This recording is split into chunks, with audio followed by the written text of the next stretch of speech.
Hey, what's up, guys? Taking off from the Saints. Just finished up practice for the day. Today's access is over. And yeah, a couple things, just a couple little takeaways from the day. The first one is that the Saints got Cesar Ruiz back out of practice. I think that's kind of a big deal for this team. If they're going to have any hope of winning this game, they're going to have to be able to block up front. And they got Ruiz back. They got Lucas Patrick back. They got Cesar Ruiz back. And if you're going to find a way to offset not having Taysom Hill, who is kind of one of the huge key components of this offense, you got to be able to block. And if this team has any chance of winning this week, it's going to have to be on the ground, running the ball, and being able to do everything you can possibly do with Alvin Kamara. And hopefully Kendre Miller is good to go 100%. He should be. And they're going to need both those guys. And having both those guys at their best, I think, kind of starts with the blocking up front. So that's a major key component, I think, for them this week. And that's going to be really helpful, having those guys back out there. A couple other little things. Someone asked me yesterday just kind of what the latest is on Chris Olave. I don't think there's really anything new there. Rizzy mentioned that the appointment got moved back a week with the specialist. I would still say that I would be really, really surprised, given where the team's at and everything. I just don't really see necessarily a reality where he's going to be back out on the field this season. I think it's more unlikely than likely. Things could obviously change. You could get some really good news. Team could go out and win a bunch of games, and then you're trying to find reasons to get on the field instead of kind of looking at it a different way. Just my guess at it. I haven't been told anything. I haven't heard anything, but I would be really surprised if he ends up coming back this season and playing. I think it's probably smarter and better to be more cautious with it. Wait until next year, take the whole offseason, get totally healthy, make sure you're coming back, and you're coming back to something that's a little bit better than what the situation is right now. To Rizzy's credit, though, he did say that he's not really looking at it and pressing him, and that's kind of what you want to see in that situation. The last thing you want is for you feel like you're rushing it and you're risking something, and he comes back, he gets hurt again, and then there's like a long-term thing. I think obviously Chris's longevity is much more important than the situation that they're in right now with how things are kind of looking. So we'll see how that one plays out. But yeah, I would be kind of surprised to see him get back out there. But I think it's going to be a huge test for the team over the next couple of weeks, and just kind of seeing what they're able to do without Taysom. I mean, I don't think that they're ever going to try not to win or whatever. They're obviously all in. Rizzy's all in. The players are all in on Rizzy or whatever. But if you are a Tankathon watcher, I think that, the stuff that's going to help the draft pick, that's kind of what's playing out right now. Chris being out and being cautious with it instead of rushing him back. I mean, that's something that isn't necessarily going to help you win games, so that's not a terrible thing if you're looking for the draft pick at this point. And Taysom getting hurt is absolutely horrible, and you don't want to bright side anything like that, but you're down another key player on offense, and it's going to be a lot harder to move the ball. So I think it's going to be hard for them to win these games going down the stretch. I still think the Giants is definitely a very winnable contest, but hey, man, you never know what's going to happen in a situation like that. You're going up to New York this weekend. Right now, they're saying it's 48 degrees on Sunday, which isn't terrible in the north. That's actually kind of warm, and the air does feel a little bit different up there. I know people always say that. Look, I've lived both places. 48 here feels colder than 48 there. There's moisture in there and all that stuff. The humidity. It hits different. It absolutely hits different, and it isn't just being used to it. There is a difference in the temperature and how it kind of feels to your body. I don't care what science says. I'm telling you, man, anecdotally, I fully believe that to be true. But look, 48 isn't a bad day, especially in December in the north. But if that forecast changes a little bit, and now all of a sudden you're going up to a really cold situation, that could turn the tides a little bit. I don't really know what to expect from Drew Lock running this offense. A huge thing this week, obviously, is going to be shutting down neighbors, and I think that's going to be a huge task for Kool-Aid and Alante. I didn't necessarily love the way either one of those guys played last week. I thought they limited the damage a little bit, but there were mistakes from both of them. Kool-Aid let a big play go. Olave let a curl turn into like a 19-yard gain, like a little 6-yard pass. Ends up going for like 19 yards because of the way it kind of got played. So I could see Neighbors kind of having a big day. Like it's something that I think the biggest task for Joe Woods in this defense down the stretch. I don't know what there really is left to prove or whatever, but if you're going to prove that things can get better and there's improvement and everything, I think it's really important for them to find a way to figure out how to stop allowing explosive plays, and that's been the biggest issue with the team this whole entire season. Every single week it seems like there's one of them. And look, I think you see them kind of everywhere around the league. Like everybody's kind of running the ball right now and they're setting up these shots down the field, and that's just kind of the way the game's played. But if you're going to be a good team and you're going to be a top tier team, you have to stop that stuff. And to this point, the Saints haven't been able to do it. And if Kool-Aid and Olave don't want them to go into this draft looking for another cornerback, or if they want to say, hey, you don't need to bring back Paulson and Debo, you got to stop those plays. And I think this week is a huge part of that. You got to figure out how to make sure that Neighbors isn't going off and making a ton of big plays. So it's going to be kind of a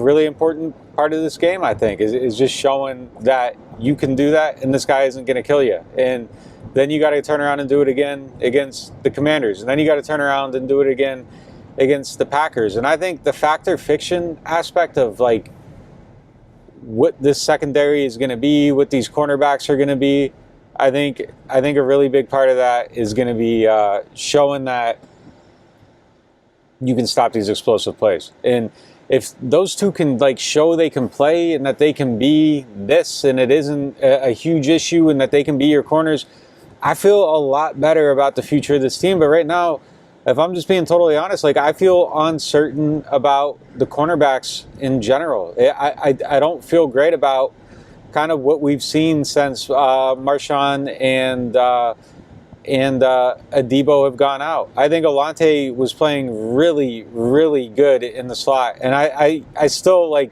when he's crashing down and making plays, I mean, it is great. Like, I think that aspect of his game, I don't know. Like, I've always liked him on the outside, and I still think he can be a really good outside corner. I think if you let him settle into it, and especially if you gave him like an offseason to go away and come back, and that's what he focuses on, like sort of the same way that he kind of focused on playing the slot this year, I think that you would see like something a little bit better maybe. And it might take a couple of weeks for him to settle into it. So I'm not closing the book on him by any means. But man, like there still is part of me, like when I sit around and I think about this team and kind of what they can be and all that stuff, there still is part of me that kind of looks at him and is like, damn, like if he was playing safety, like how good of a safety could he be? Because he has really good speed, which means he has really good range. I think he has good instincts. He's great coming downhill. I'm not by any means saying like move him from corner or saying he would be a better safety than a corner, or that he shouldn't play corner or anything like that. I just think it's something fun to think about a little bit. Like if I was going to change one guy's position and just to see what could be done, I think putting that guy at safety and letting him be like just like a demon in the box, and then also letting him get some deep stuff. I wouldn't mind watching that. I think it would be a really cool thing to kind of see what it would do. And that was kind of the thought process on him, even coming out of Tennessee, is that he had like some safety flexibility. But obviously, that isn't going to be his position. They're looking at him, obviously as a corner. I think he settled in there. I think he was playing really, really well in the slot. And it's a thing on the outside that we still need to see. And, as far as Kool-Aid, I think there's still some stuff that he needs to show a little bit too. And, they need to figure that stuff out. I think it's really important. Like, you're looking at their pick at 10, and I think ideally, like, you'd want them to be able to take a quarterback, a wide receiver, maybe a DN at that spot. I mean, obviously, best player available. The DT from Michigan could be an option at that position. I really do think they're in a position where BPA could make a lot of sense, because I think you could make a case for taking a quarterback. I think you can make a case for taking a wide receiver. If there was like a Brock Bowers level tight end in this draft, and I don't think there is, you could make a case for taking that guy there. Receiver, like I said, offensive tackle, you could use one of them. Guard, absolutely could use another guard. That could be a position you could take. Both D-line spots. Linebacker is going to be in need sooner than later. I think it kind of I think you're still okay with these two for a little bit longer, but that's obviously going to be a need at a certain point. I don't think it's a need at 10, but if like there was like a Hall of Fame level linebacker, sure. Cornerback, hopefully you're taking that off the list. Safety, definitely a need. I think you still got some time with Tyron, obviously, but that other spot could be upgraded. Howden hasn't ran away with that by any means, so that's a position where I still think that you could look for somebody. So yeah, I think that's a position where you could take pretty much anybody, and if you could take a cornerback off that list, man, that would be a huge benefit. So it's going to be fascinating to kind of see. But yeah, those guys going down the stretch, Mike wrote a story about it today, just like the players to watch going down the stretch. And I think I have them kind of right at the top of that list, and like in terms of importance. Brian Brzee too. Like if he can keep just, I don't know, somehow over the final month of the season, like really do something to show you that run defense component. Like, I would feel great about that position then. The pass rush, I think, has been really, really good with him, but that's another one to kind of keep an eye on. So, this season kind of is a little bit of a wash at this point. I don't really know what you're watching for down the stretch. I mean, I know playoffs are still alive and all that stuff, but I think, let me rephrase that. Like, as far as like competitively playoff wise and all that stuff, I don't really know what you're watching for down the stretch. Like, yeah, I mean, you could go get a win this week and you're still alive. Like, you could steal one next week. Maybe then you're kind of talking yourself back into like the what if or whatever. But I think realistically speaking, that ship is sailed. I don't know how really like you're going to win enough games with the talent that's available. There's just way too many hurt players at this point, I really think, to mount like a realistic attack down the stretch. And letting that one get away last week, I think just kind of changes the outlook of the whole entire season. So that's tough to me to kind of see it that way. But yeah, I mean, I think there's stuff to still watch for. There's still stuff that I'm definitely watching for. And a lot of it is kind of, future-based at this point. So those are a couple of the things, though. I think definitely what happens at cornerback is a huge one. I don't think you're really finding answers at defensive end. Maybe Chase Young turns it on and changes the narrative a little bit. I think that Brzee component, seeing how he develops, I think is still a huge thing, and that's something to watch for down the stretch. Your receivers are out. I do think that there's kind of like an interesting little subplot here with Juwan Johnson too. He's in a contract year, and just being totally honest, I don't think that he's earned like a repeat at the salary he's at. And I think if you want to go out and you want to get paid, like there was an opportunity last week on that deep ball. I know there was PI. That probably should have been called, but you need to finish that play. Like that ball hit him in the hands, you can still catch it.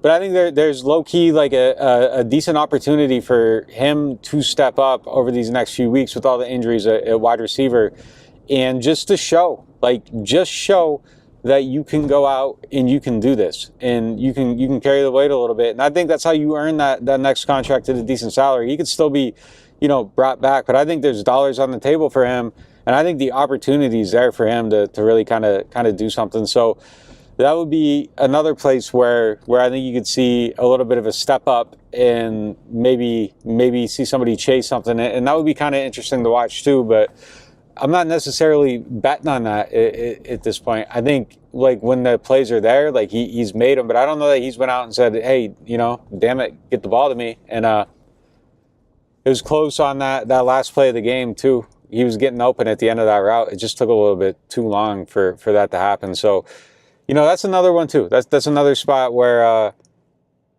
you could see something happen. Man, this damn light at Claiborne is always out. anytime it rains. It's crazy.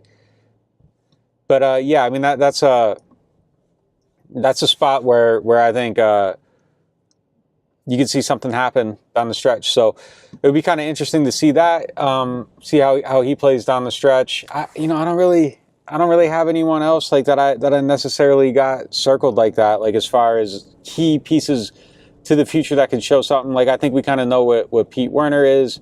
I don't think there's a narrative change there. I think that kind of shifting of the guard at linebacker is already kind of underway, and I think that kind of played itself out during the offseason when he got that contract extension.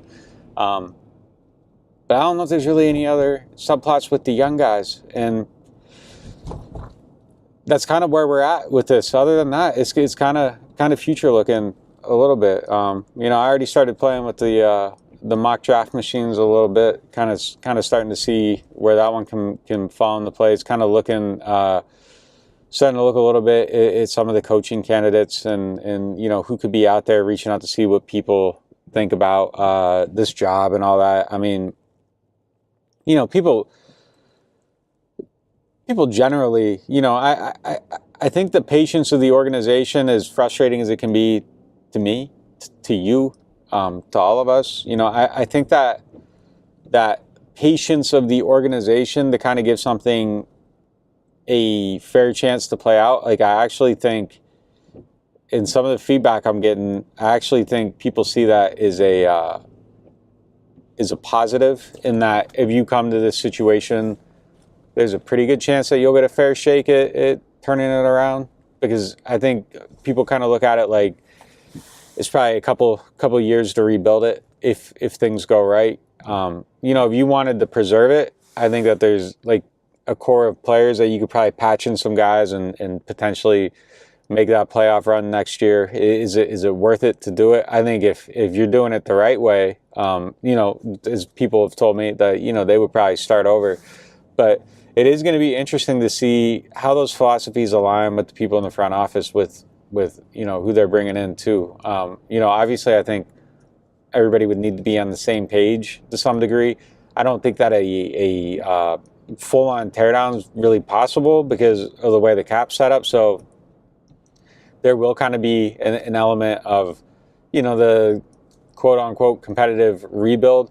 I personally don't believe in the full-out teardown, but I think there's a partial teardown here that could and should probably maybe take place at some, over the next couple of years as you can do it. But yeah, I mean, I think those are the things that we're going to be kind of shifting to here pretty quickly. It kind of covering this thing and talking about it as the string plays out. Like, I don't know, like it just doesn't make a lot of sense to kind of at a certain point to continue to look at this like what does it mean? What does this win mean? What does this loss mean? And the sooner we can kind of get on the other side of that, I don't know if it's fully there yet, but the sooner we can kind of get on the other side of that and just start looking at this like the off season and what it can be, I think the better. Because I mean, really, that's where it's at. Like you're just kind of playing out the string at this point and seeing where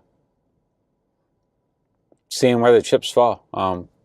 So watching that draft pick. Some of the teams that shouldn't be winning games are winning some games, so I think that kind of helps with the status. Didn't really move this week as far as the loss, but not adding wins, I think helps that status in the long run. So I mean that's really the big thing here.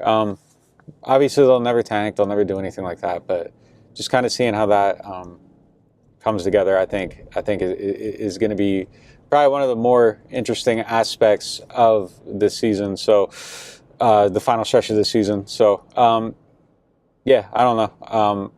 Decided to fire up the cam and just kind of talk as we're riding home. Kind of want to do a little more content like this. So gonna play around with it, do some different things, see kind of how stuff changes and what works, what doesn't. If we do this again, I'm sure how this is being done right now is probably the worst that it'll ever be, but we're going to figure out how to do some different things content-wise. I want to play around with it over this next month and just kind of figure out, like, what's cool, what isn't. So as you see us doing some different things, kind of just let me know. Let me know what you like, what you don't like, kind of what you'd like to see, what you wouldn't like to see. Because I think just kind of doing stuff the normal way that everybody does it, like we've kind of done that, and I don't want to just, you know, have talking head videos and all that stuff. Like I kind of want it to be a little bit different, a little bit more personal. So we're going to figure out what hits, what doesn't, and kind of